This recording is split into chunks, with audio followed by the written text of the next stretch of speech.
Hello दोस्तों, military mechanics में आपका तहे दिल से स्वागत है। आज दोस्तों हम लोग एक बहुत ही स्पेशल टॉपिक पे बात करेंगे, डिस्कशन करेंगे। देखिए दोस्तों, आज हम एक्चुअली नेवल स्ट्रेटजीज़ के बारे में बात करेंगे। जो नेवी यानी कि समुद्री रक्षक जो होते हैं, समुद्र की रक्षा करने के लिए जो नेवीज़ होती है देशों की, उसके बारे में बात करेंगे, उनकी स्ट्रेटजीज़ के बारे में बात करेंगे।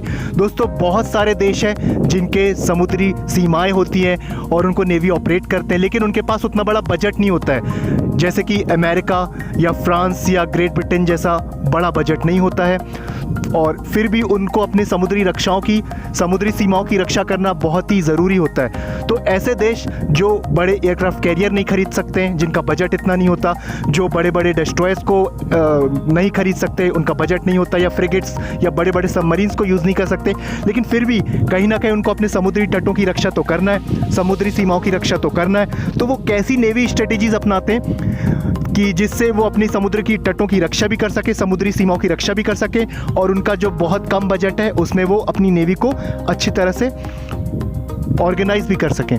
तो दोस्तों, जैसे कि हमने सुना है, ईरान एक ऐसा देश है जिनका बजट थोड़ा कम है, बहुत कम है। वो नेवी के लिए उतना बजट यूज़ नहीं कर सकते अमेरिका, फ्रांस या ग्रेट ब्रिटेन जैसे या इटली जैसे, लेकिन फिर भी उनकी कुछ समुद्री सीमाएं हैं और वो बहुत ही इम्पॉर्टेंट व्यापार ट्रेड है।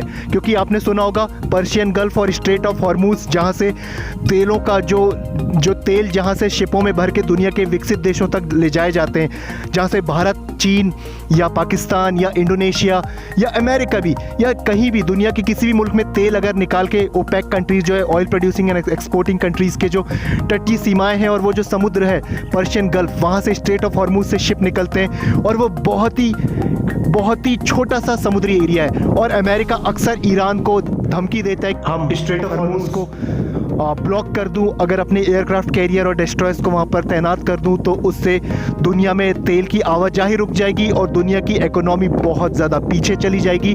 इसलिए ऐसे देशों को भी अपनी रक्षा करने के लिए कुछ स्ट्रेटजीज अपनाना पड़ता है नेवी के लिए। तो आइए दोस्तों, मिलिट्री एक्सपर्ट हमारे आज मित्र हैं, वो आपको बताएंगे कि ऐसे छोटे और ऐसे कम बजट में नेवी की स्ट्रेटजीज कैसे अपनाते हैं ईरान जैसे देश।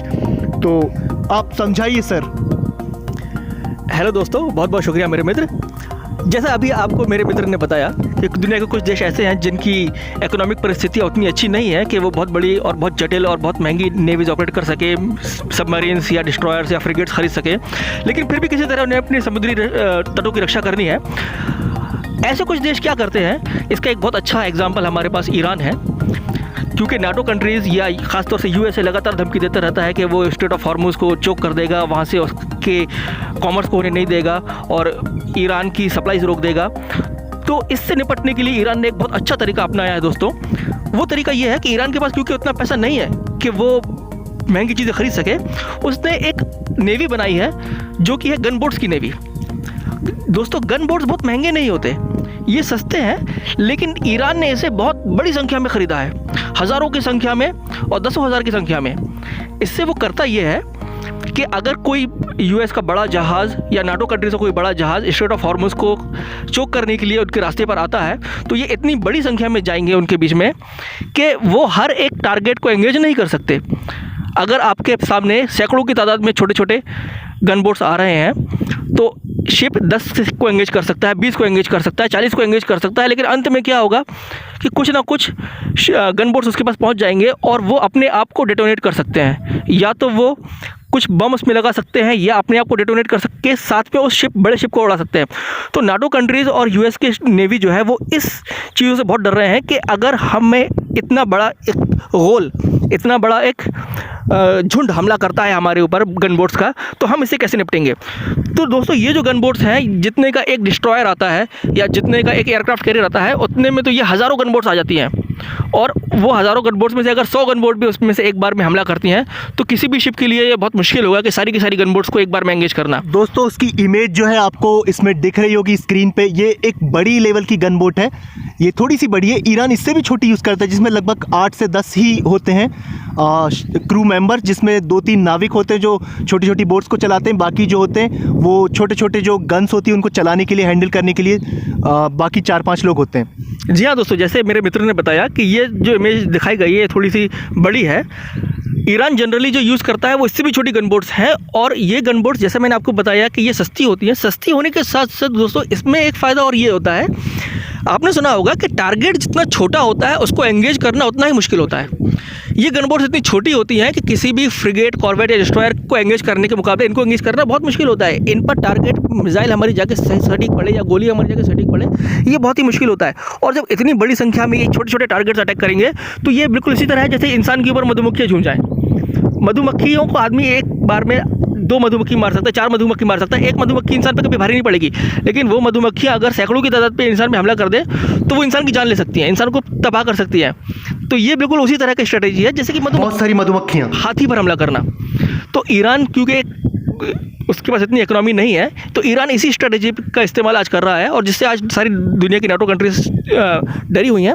और ये बहुत से दुनिया के पिछड़े हुए देश और गरीब देशों के लिए एक नसीहत भी है, एक तरह की स्ट्रेटेजी का उनके लिए एक आइडियल भी है कि वो इस तरह की स्ट्रेटेजी यूज़ करके बड़े बड़े दुनिया के देशों को क्या कोई चैलेंज एक्सेप्ट कर सके हैं ना। और दोस्तों अगर इसका कंपेयर करें तो जैसे यूएस का एयरक्राफ्ट कैरियर, मान लीजिए 1 लाख टन का डिस्प्लेसमेंट हो, 1 लाख टन, यानी आप समझ सकते हैं निमिट्स क्लास के जो 1 लाख टन के जो एयरक्राफ्ट कैरियर्स होते हैं जिसमें 5000 एम्प्लॉयज़ होते हैं, क्रू मेंबर्स। आप सोच सकते हैं एक शिप में 5000 क्रू मेंबर्स 60 से 70, 75, 80 प्लेन्स खड़े कर लें। इतना बड़ा शिप, इतना बल्कि उनका रसद का सामान, खाने पीने का किराना, वेपनरीज, फिर उनके एयरक्राफ्ट, इतना बड़ा क्रू मेंबर्स, 5000 से ज़्यादा क्रू मेंबर्स को लेके जाना, और एक शिप लेके जाएंगे।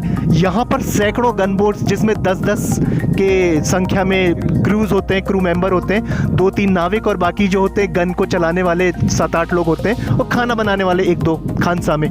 तो सोचिए ये 10-12 लोग अगर एक बोट में होते हैं और लगभग 100-200 बोट अगर आती है तो वो एक बड़े एयरक्राफ्ट कैरियर यानी कि 5000 क्रू मेंबर्स वाले लगभग 300 मीटर लंबे एयरक्राफ्ट कैरियर, जी हाँ दोस्तों, 250 मीटर 300 मीटर तक लंबा एयरक्राफ्ट कैरियर अमेरिका जो यूज़ करता है, वो ये छोटे छोटे बच्चे टाइप के छोटे छोटे गन बोट्स अगर आ जाए जो महज लगभग 40 फीट, 50 फीट, 30 फीट इतनी लंबी होती है, ये बहुत छोटी होती है, यानी 30 फीट यानी 10 मीटर, 15 मीटर इतनी बड़ी होती है। और ये अगर तबाही कर दे, अगर बड़े बड़े डिस्ट्रॉयर्स को घेर ले 200-400 500 गन बोट आके, तो फ्रिगेट भी या डिस्ट्रॉयर भी क्या करेगा? 500 आएगी, 100-200 को मारेगा, 250 को मारेगा, 300 को मारेगा, 100 तो बचेगी, फिर भी वो 100 आके इनको डुबो देगी, इनको बर्बाद निस्तानाबूद कर देगी। तो ये स्ट्रेटेजी जैसे हमारे मित्र ने बताई, ये बहुत अच्छी है। आगे भी वो आपको कुछ बताना चाहते हैं? जी दोस्तों, जैसे कि मेरे मित्र ने आपको बताया कि ये बहुत बड़ी नहीं होती, ये 20-30 फीट लंबी बोट्स होती हैं, तो इससे मेरे ध्यान में अभी एक और आयाम आया। वो आयाम ये है दोस्तों कि ये जो स्ट्रेटेजी है ये आपकी समुद्री तटों की रक्षा करने के लिए तो बहुत ही आइडियल है। इससे एक गरीब देश अपनी समुद्रों की तटीय रक्षा कर सकता है। हाँ, लेकिन इसमें एक ड्रॉबैक भी है। वो ड्रॉबैक दोस्तों ये है कि इससे आप लॉन्ग रेंज वार नहीं कर सकते। फॉर एग्जांपल जैसे कि यूएस जो है वो अपने देश से निकल के इराक तक के आता है, जापान तक के जाता है, चीन जाता है, वो दुनिया में कहीं भी जाता है, वो वियतनाम गया, वो कहीं भी जाता है और अपनी नेवी से हमला करता है। लेकिन ये जो गन बोट्स हैं इनकी ज़्यादा लंबी रेंज नहीं होती है, छोटी सी बोट्स हैं, ज़्यादा गहरे समुद्र में जा भी नहीं सकते, ये पलट जाएंगी। ये सिर्फ, और ना ही इनमें कोई रसद होती है ज़्यादा, ना ही ये उतने लंबे तक सस्टेन कर सकती है, सर्वाइव कर सकती हैं। इनका काम सिर्फ इतना है कि अपने जो समुद्री तट हैं उसमें कुछ 10-20-40 किलोमीटर तक के, 50-100 किलोमीटर तक के वो अपने तटों की रक्षा कर सकती हैं, बस। ये बहुत दूर तक नहीं जा सकती जिस तरह की यूएस नेवी जा सकती है। हाँ, हो सकता है ये कुछ 1000 किलोमीटर भी चले जाएँ, लेकिन उससे ज़्यादा नहीं। तो ये उसका एक ड्रॉबैक भी है, जैसा कि दुनिया की दूसरी नेवीज़ यूएस, यूके और फ्रांस की नेवीज़ कर सकती हैं, वो ये नहीं कर सकती। तो मेरे मित्र इसके बारे में आपको आगे कुछ बोलेंगे। तो दोस्तों इसी तरह से स्ट्रेटजीज़ को बहुत सारे, जिनका बजट, बहुत सारे मुल्क है, बहुत सारे मुबालिग हैं दुनिया में देश जो ऐसी स्ट्रेटजीज़ को अपनाते हैं और अपनी नेवीज़ को बहुत अच्छे तरीके से मेंटेन करके रखें। जैसे ईरान बताएं हमने, और भी ऐसे देश हैं, नॉर्थ कोरिया के बारे में भी सुनने मिलता है, इस तरह की गन बोट्स यूज़ करते हैं। और ऐसे छोटे छोटे जो टैंकर के जो छोटे फॉर्म्स आते हैं जिसको हम लोग इन्फेंट्री कॉम्बाट व्हीकल बोलते हैं, ICVs, या उससे भी छोटे टैंक के छोटे फॉर्म्स यूज़ करते हैं। आप देख सकते हैं नॉर्थ कोरिया के पास दुनिया में दूसरे नंबर में सबसे ज़्यादा टैंक्स है।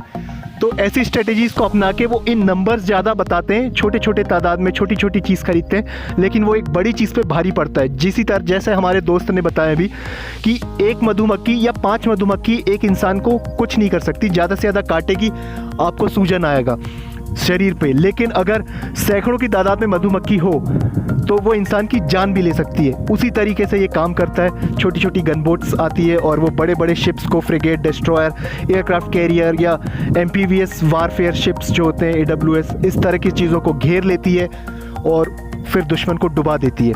इनके सक्सेस रेट ज़्यादा होते हैं क्योंकि ये 500, 1000 की संख्या में आ सकती है और एक डिस्ट्रॉयर कितनों को मारेगा, 200, 300, 400, फिर भी 100 बचेगी। वो 100 जो बचेगी वो इनको डुबा के डूबेगी।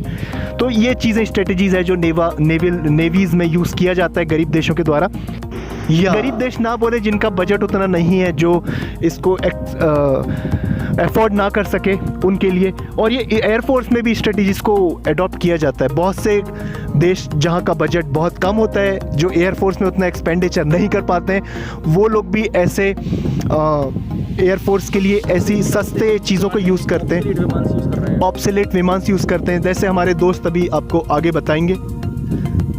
जी हाँ, इसका एग्जांपल एयरफोर्स के मामले में कुछ अफ्रीकी देश भी हैं जो कि पुराने मिक्स के बहुत ऑब्सोलीट डिज़ाइन यूज़ कर रहे हैं। मामला सिर्फ इतना ही है कि वो सोचते हैं कि ठीक है, हम सामने वाले एयरफोर्स का हमारा जो किल रेशो होगा वो हो सकता है कि सामने वाला एक गिरे और हमारे 4 गिर जाएं, बट फिर भी हम उन्हें लेके तो डूबेंगे। और जितने में उनका एक विमान आता है उतने में हमारे 20 विमान आते हैं या 30 विमान आते हैं, क्योंकि ये कचरे के विमान खरीद रहे हैं एक तरह से। जो उनके लिए जंक है ये वो विमान खरीद रहे हैं। तो अल्टीमेटली हम ही उन पर भारी पड़ेंगे अगर कॉस्ट वाइज देखा जाए तो ये भी एक स्ट्रेटेजी है। इवन वो बाईप्लेन्स वगैरह भी मैंने कहीं पर देखा था कि इवन वो जो बाईप्लेन्स वगैरह हैं वो भी ग्राउंड बम्बार्डिंग के लिए यूज़ करते हैं कि 2 लोग बाईप्लेन से बैठ जाएं, एक बाईप्लेन उड़ाएगा, दूसरा जो है बॉम्ब हाथ से उठा के फेंकेगा नीचे। तो ये इस तरह की स्ट्रेटेजी भी है जो कि गरीब देश या कम इकोनॉमी वाले देश यूज़ कर सकते हैं। तो दोस्तों ये आज एक बहुत ही अच्छा डिस्कशन था, एक बहुत अच्छा टॉपिक था कि कम बजट में लोग जिनका बजट उतना नहीं होता, जिन देशों का बजट बहुत कम होता है, वो अपनी नेवीज़, एयरफोर्स को कैसे ऑपरेट करते हैं। ये बहुत अच्छा उसका एग्जाम्पल था, ईरान और बहुत से अफ्रीकी देश।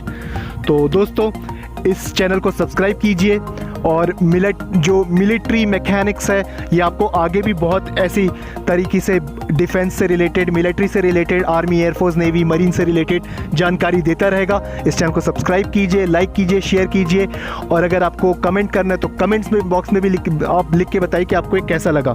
और अपने दोस्तों रिश्तेदारों से बहुत मोहब्बत कीजिए और इसको शेयर और सब्सक्राइब करना ना भूलें। Drive safely, stay at home, अभी कोरोना वायरस चल रहा है, एक्सरसाइज करें, जिम करें और योगा करें, मेडिटेशन करें। और अगर कार में जा रहे हो तो सभी लोग सीट बेल्ट्स लगाएं, सारे पैसेंजर्स, और बाइक में पिलियन और राइडर यानी कि पीछे बैठने वाला और सामने बाइक चलाने वाला दोनों ही हेलमेट पहने और गाड़ी आराम से चलाएं। दुर्घटना से देर भली। और eat healthy, stay fit, live young. Thank you दोस्तों।